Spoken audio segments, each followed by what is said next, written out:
రంగాపురం అనే గ్రామంలో రామయ్య తన భార్య సరస్వతితో కలిసి జీవనం సాగిస్తూ ఉండేవాడు. రామయ్య పేదవాడు కాదు. వ్యవసాయ భూమి ఉంది. పనిచేసే శక్తి ఉంది. కానీ అతనికి తన మీద నమ్మకం లేదు. ఏ పని చేయాలన్నా, ఏ నిర్ణయం తీసుకోవాలన్నా ముందుగా ఎవరి మాట వినాలి అని ఆలోచించేవాడు రామయ్య. ఏవండి, మనకి ఇంత భూమి ఉన్నా, ఇంత కష్టపడుతున్నా మన కష్టాలు మాత్రం తీరట్లేదు. అవును సరస్వతి, పంట దిగుబడి ఉంటే ధర ఉండట్లేదు, ధర ఉంటే పంట పండట్లేదు. ఈ ఏడాది శివయ్య సలహా తీసుకొని పంట వేసినా పరిస్థితి అలానే ఉంది. వేరెవరినైనా అడిగి చూద్దాం, ఏదైనా మంచి సలహా ఇస్తారేమో. వాళ్ళు వీళ్ళు చెప్పింది కాదండి. మీ అనుభవం ఏం చెప్తుందో దాన్ని బట్టి పనిచేయండి. ప్రతిసారి ఇతరుల మాట వింటే మన జీవితం వాళ్ళ చేతుల్లో ఉన్నట్టే అవుతుంది అని అంటుంది సరస్వతి. ఇవేమీ పట్టించుకొని రామయ్య ఒకరోజు ఊర్లో పెద్ద మనిషిగా పేరున్న నాగయ్య దగ్గరకు వెళ్తాడు. నమస్కారం నాగయ్య గారు, ఈ ఏడు కూడా పంటలో నష్టం వచ్చిందండి. ఇప్పుడు ఏం చెయ్యాలో తమరే సలహా ఇవ్వాలి. నష్టం వస్తున్నప్పుడు ఏం చేస్తాం రామయ్య? ఈ వ్యవసాయం వదిలేసి నీకున్న పొలం అమ్మేసి పట్నంలో ఏదైనా వ్యాపారం పెట్టుకో. పట్నంలో నా స్నేహితుడు ఒకడు ఉన్నాడు, నీకు వ్యాపారంలో సహాయపడతాడు. నీ జీవితం మారుతుంది. నాగయ్య మాటలు రామయ్యకి బాగా నచ్చుతాయి. ఇంటికి వచ్చి జరిగిందంతా భార్య సరస్వతికి చెప్తాడు. అది విన్న సరస్వతి, ఎవరో చెప్పారని మనం పొలాలు అమ్ముకుని సొంత ఊరొదులుకొని పట్నం వెళ్ళిపోవడం ఏంటండి? కొంచెం ఆలోచించి నిర్ణయం తీసుకోండి. నాగయ్య గారు ఎంతో అనుభవజ్ఞుడు. ఆయన చెప్పిన తప్పు ఎలా అవుతుంది? ఇంతకాలం కష్టాలు పడింది చాలు. మనకున్న 5 ఎకరాల్లో 2 ఎకరాలు అమ్మేసి పట్నంలో వ్యాపారం చేద్దాం అని అంటాడు రామయ్య. భార్య ఎంత చెప్పినా వినకుండా రామయ్య తన భూమిని నాగయ్యకు అమ్మేస్తాడు. నాగయ్య ఇచ్చిన డబ్బులు తీసుకుని రామయ్య సంతోషంగా వెళ్ళిపోతాడు. ఇది చూసిన నాగయ్య స్నేహితుడు భూషయ్య ఇలా అంటాడు. అదేంటి నాగయ్య, రామయ్యకు ఏం అనుభవం ఉందని పట్నం వెళ్లి వ్యాపారం చేసుకోమని సలహా ఇచ్చావు? అదీ కాక రామయ్య పొలాన్ని కూడా తక్కువ ధరకే కొన్నావు. పాపం కదా. ఏటి పాపమా? ఆ రామయ్యకి ఎవరో ఒకరి సలహా లేకుండా ఏ పని చేయడం చేత కాదు. అందుకే ఆ బలహీనతను వాడుకుని నేను పొలాన్ని కొన్నాను. మొత్తం అమ్మేస్తాను అనుకున్నాను, కానీ 2 ఎకరాలే అమ్మాడు.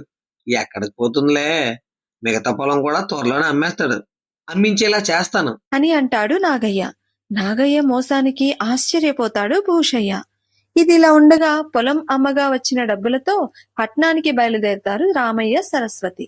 పట్నంలో నాగయ్య స్నేహితుడు గురవయ్యతో కలిసి చిన్న వ్యాపారం మొదలు పెడతాడు. చూసావా సరస్వతి, మన వ్యాపారం ఎంత బాగా జరుగుతుందో. గురవయ్య గారు మన వ్యాపార అభివృద్ధి కోసం ఎంతో కష్టపడుతున్నారు. నాకెందుకో ఆ గురవయ్యను చూస్తే నమ్మబుద్ధి కావట్లేదండి. ఎందుకైనా మంచిది మీరు జాగ్రత్తగా వ్యాపారాన్ని కనిపెట్టుకుని ఉండండి. ఎందుకు ఎప్పుడు అందరినీ అనుమానిస్తూ ఉంటావు? నాగయ్య గారు దేవుళ్లాగా మంచి సలహా ఇవ్వబట్టే మనం మంచి వ్యాపారం చేసుకుంటున్నాం. నీకెంత చెప్పినా అర్థం కాదులే అంటూ దుకాణానికి వెళ్ళిపోతాడు రామయ్య. రోజులు గడుస్తూ ఉంటాయి. ఒకరోజు రామయ్య దుకాణంలో కూర్చుని ఉండగా ఒక వ్యక్తి వచ్చి, ఏ రామయ్య గారు, మేం పంపిన సరుకులకు డబ్బులు కట్టకుండా ఎన్నాళ్ళు వాయిదా వేస్తారు? అదేంటి సురేష్ గారు, మీరు పంపిన వస్తువులకు గురవయ్య గారు ఎప్పుడో డబ్బు ఇచ్చేశారు కదా. డబ్బులు ఇస్తే మేమెందుకు అడుగుతామండి? గత 3 సార్లుగా తీసుకున్న సరుకులకి డబ్బులు చెల్లించలేదు. మీరేం చేస్తారో నాకు తెలియదు. 1 వారంలోగా నా బాకీ మొత్తం కట్టాలి అని చెప్పి వెళ్ళిపోతాడు. మరికొంత సమయానికి మరో వ్యక్తి వచ్చి, రామయ్య గారు, మీరు 2 సార్లు తీసుకున్న వస్తువులకి డబ్బు చెల్లించాల్సి ఉంది. మీకు కూడా డబ్బులు ఇవ్వలేదా? సరే, నేను కనుక్కొని మీకు డబ్బు అందే ఏర్పాటు చేస్తాను అని చెప్పి గురవయ్య ఇంటికి వెళ్తాడు. అప్పటికే గురవయ్య అక్కడి నుండి పారిపోతాడు. తను మోసపోయాను అని తెలుసుకున్న రామయ్య ఏం చేయాలో అర్థం కాక రోడ్డు పక్కన కూర్చుని ఉంటాడు. పట్నంలో పని మీద వచ్చిన భూషయ్య రామయ్యను గుర్తుపట్టి, ఏం రామయ్య, బాగున్నావా? ఏంటి ఏదో దిగులుగా ఉన్నావు అని అడుగుతాడు. భూషయ్యను చూసిన రామయ్య జరిగిందంతా చెప్తాడు. అంతా విన్న భూషయ్య, ఇలాంటిదేదో జరుగుతుందని ముందే అనుకున్నాను. నువ్వు అనుకున్నట్టు ఆ నాగయ్య అంత మంచివాడు కాదు. నీ పొలం కాజేయాలనే ఆశతో నిన్ను ఈ పరిస్థితికి తీసుకొచ్చాడు. అవునా భూషయ్య గారు, ఆయన ఇంత మోసం చేస్తాడని అస్సలు ఊహించలేదండి. ఇప్పుడు నాకేం చేయాలో అర్థం కావట్లేదండి. ఏదైనా సలహా ఇవ్వండి. చూడు రామయ్య, అసలు సమస్య అంతా నీ దగ్గరే ఉంది. నీ జీవితానికి సంబంధించిన నిర్ణయాలు నువ్వే తీసుకోవాలి. అంతేకాని ఎదుటి వాళ్ళ సలహా మీద ఆధారపడితే ఇలాగే ఉంటుంది. ఇకనైనా జాగ్రత్త పడు. నీకేదైనా సహాయం కావాలంటే తప్పకుండా చేస్తాను. రామయ్య ఒక నిర్ణయానికి వచ్చి తను కావలసిన సహాయాన్ని అడుగుతాడు. సరే అని చెప్పి వెళ్ళిపోతాడు భూషయ్య. రామయ్య ఆలోచిస్తూ ఇంటికి వెళ్లి తన భార్యతో, సరస్వతి, నన్ను క్షమించు. నువ్వు ఎన్నోసార్లు చెప్పినా వినకుండా ఎవరో ఇచ్చిన సలహాలు పాటిస్తూ నాతో పాటు నిన్నూ కష్టపెట్టాను. నేను చేసిన తప్పేంటో ఇప్పటికీ తెలిసింది. అని జరిగిందంతా భార్యకు చెప్తాడు. అంతా విన్న సరస్వతి, జరిగిందేదో జరిగింది, మీలో మార్పు వచ్చింది, అంతే చాలు. అవును సరస్వతి, ఇక నుండి నా జీవితం గురించి నేనే నిర్ణయాలు తీసుకుంటా.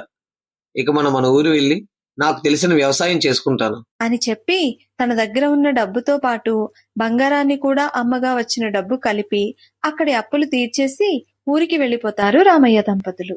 ఇంటికి వెళ్లిన మరునాడు నాగయ్య భూషయ్యతో కలిసి రామయ్య ఇంటికి వచ్చి బాధ నటిస్తూ, ఏటి రామయ్య, గురవయ్య నేను మోసం చేశాడట కదా. వాడు నా స్నేహితుడు అని చెప్పుకోవడానికి సిగ్గుగా ఉంది. నన్ను క్షమించు. నా వల్ల నీకు ఎంతో నష్టం కలిగింది. అయ్యయ్యో, అవే మాటలు నాగయ్య గారు.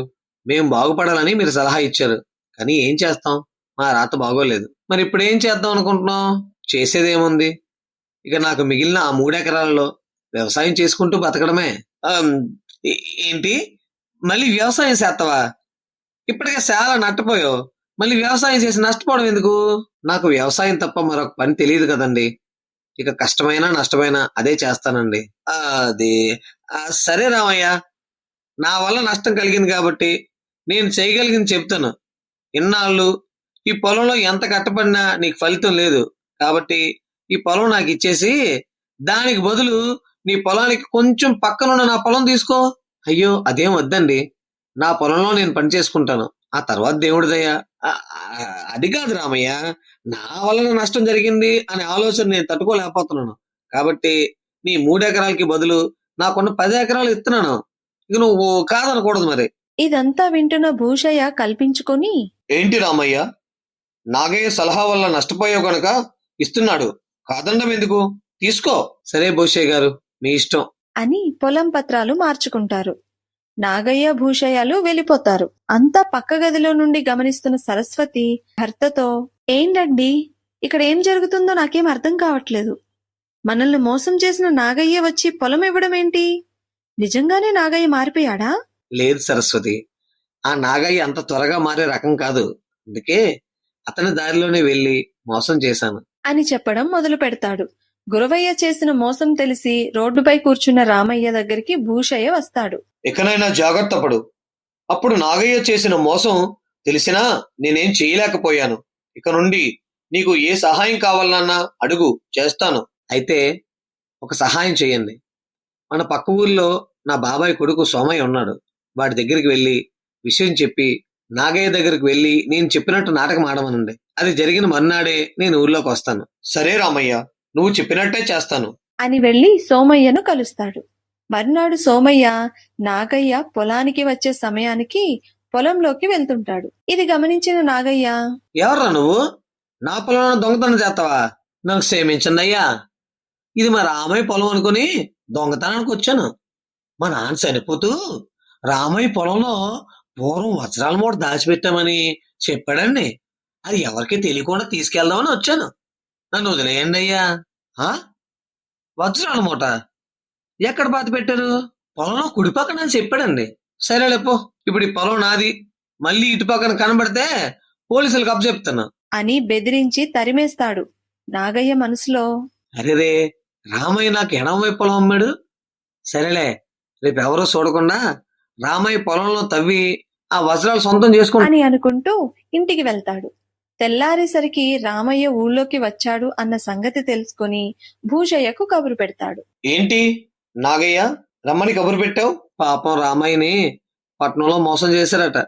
ఇదంతా నా వల్లే జరిగింది అని చాలా బాధగా ఉంది బోసయ్య. అందుకే రామయ్యను పలకరించి నా వల్ల ఆయన సాయం చేస్తాను, నువ్వు కూడా వస్తే బాగుంటుందని రమ్మన్నా అని రామయ్య ఇంటికి వస్తారు అని తను వేసిన పథకం మొత్తం భార్యకు చెప్తాడు రామయ్య. అంతా విన్న భార్య, అమ్మో, నా మొగుడికి ఇన్ని తెలివితేటలున్నాయని నేను అస్సలు అనుకోలేదు. నువ్వేంటి, ఇంత దెబ్బ తినేదాకా నేనే అనుకోలేదు. నా జీవితం మీద నిర్ణయం నాగయ్య తీసుకున్నాడు, అందుకే ఇప్పుడు నాగయ్య జీవితం మీద నిర్ణయం నేను తీసుకున్నాను. నేను చేసిన తప్పే అయినా తప్పలేదు అని అంటాడు రామయ్య. అప్పటి నుండి తన తెలివితేటలతో కష్టపడి వ్యవసాయం చేసుకుంటూ ఆనందంగా జీవిస్తారు రామయ్య దంపతులు. ఇక నాగయ్య వజ్రాల కోసం పొలం మొత్తం తవ్వి మోసపోయానని అర్థమైనా ఎవరికీ చెప్పుకోలేక తేలు కుట్టిన దొంగలా ఉండిపోతాడు. ఈ కథలో ఉన్న నీతి, సలహాలు తీసుకోవడం తప్పు కాదు, కానీ అంతిమ నిర్ణయం మనదే కావాలి. అంతేకాని మన జీవితం ఎవరి నిర్ణయం వల్ల ప్రభావితం కాకూడదు. ఈ కథ మీకు నచ్చినట్లయితే లైక్ చేయండి, సబ్స్క్రైబ్ చేయండి. ఈనాటి పొడుపు కథ, కాళ్ళు చేతులు లేని అందగత్తెకు బోలెడు దుస్తులు. ఎవరు ఆ అందగత్తె? సమాధానం తెలిస్తే కామెంట్ చేయండి.